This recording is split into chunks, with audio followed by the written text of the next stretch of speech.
speedy as them guys. Yeah. Or, you know, it's going to be a very slow. Yeah, as it used to be. So it's going to be of a slow pace.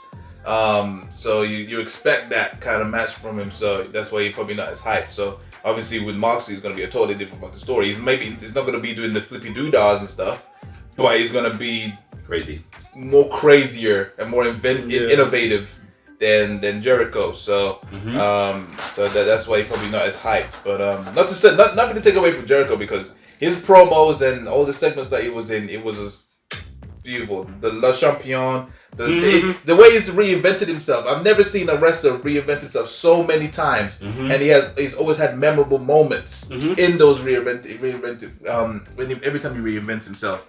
And it always takes off as well. Sorry? It always takes off or gets over. It always takes off. Never flopped. When he did the suit and tie thing, the flashy jacket, and then the spike paymaker thing. The list. The list. The list. What's your favorite Jericho era? Oh no, boy, this is a good one. Jericho era. I've got mine, but I'm gonna. For me, it's the any time Jericho was in the blue. So kind of like what we just saw here, the blue. Yeah. That Jericho for me was my all-time favorite. But even with the blue, there was a point where he was still old face Jericho, and then the heel way changed his look and he started teaming up. Okay, so I'm gonna say undisputed Jericho right up until before he returned. From heel basically. Yeah. From when he turned heel in 2001. Okay, cool. You? Heel in 2001. That's very interesting. Okay. I've always loved Chris Jericho. Like, I used to like the whole Y2J countdown thing, and then when it turned to the blue one, and then Rhino scored him through the Titantron, which caused SmackDown to change to the fist. It's like I've just always been a fan of Chris Jericho, and when he won the undisputed title, I loved. It was like, although he was bad and he was being made or forced down our throats to hate him, and because he was being the cocky champion, but yeah, I was still so pro Jericho. Yeah, I was just like, yeah, I love me some Chris Jericho. Like, yes, Jericho. And then when he went to Raw, I was so upset because I'm a SmackDown guy. I remember that though. His music was playing, but he didn't show up. And Ric Flair was in the ring. Took the dirtiest steel chair shot to the head. Jericho's on Raw. Yeah, and it was like, oh, no. I would say my one is, I don't know what era it was, but definitely when he started his feud with Shawn Michaels. Okay. WrestleMania 19. Yeah, that's after. That's my when he lost the title. When he lost the undisputed title. Yeah. He was still Jericho. Yeah. That one, and obviously when he first started the suit and tie stuff, because he was using them long words. Yeah, I'm sick of you sycophants and all this stuff, and then he had the feuds with CM Punk. Short hair. Yeah, short hair. Best in the world at what I do. Yes, yeah.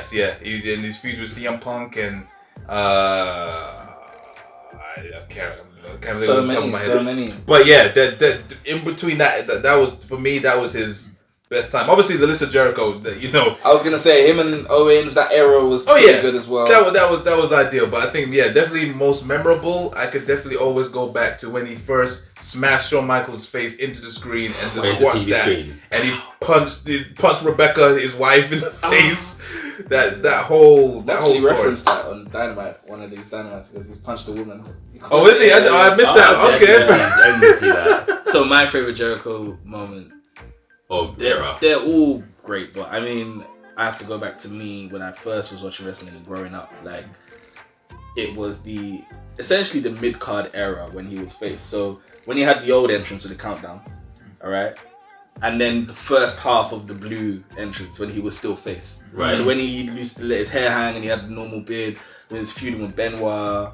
With that tag team titles, TLC 4.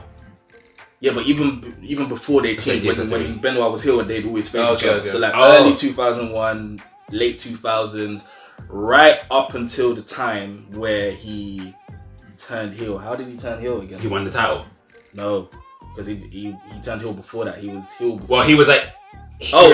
He turned heel when he started beef with The Rock. Because he was like still a face, but Rock was the bigger face. Yeah. And then it was Survivor Series, the alliance ended, and then... Yeah, somehow he turned into... No, but he was still face-ish, and then the thing is that when he got to the Vengeance bin, it was like, okay, so no, because it was quite a while after that. Yeah, and up until when he won the title, prior to that point, he was full-fledged heel. I remember that because it was him, Angle, Rock. They were all. He was heel. But I'm just trying to remember the exact point where. Was so after that Survivor Series, was there a Vengeance straight away? Because I remember there was a year where there was Vengeance twice. Yeah, Rock. There was, okay. There was, you remember that? So there was a Vengeance when John Cena. I started probably shortly after that. Yeah, fully. So I didn't know about. I think his real heel turn was when he. Because he kept teasing about turning. I was gonna say do the SummerSlam one, man. SummerSlam. Yeah, one where Jericho died because of Goldberg.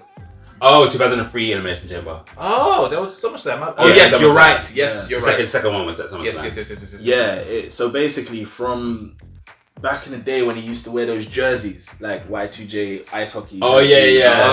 All the way up, like his hair was sick like that. To me, theme music, everything was. But he was like Dolph Ziggler. He was the guy that you wanted to root for that never quite got it.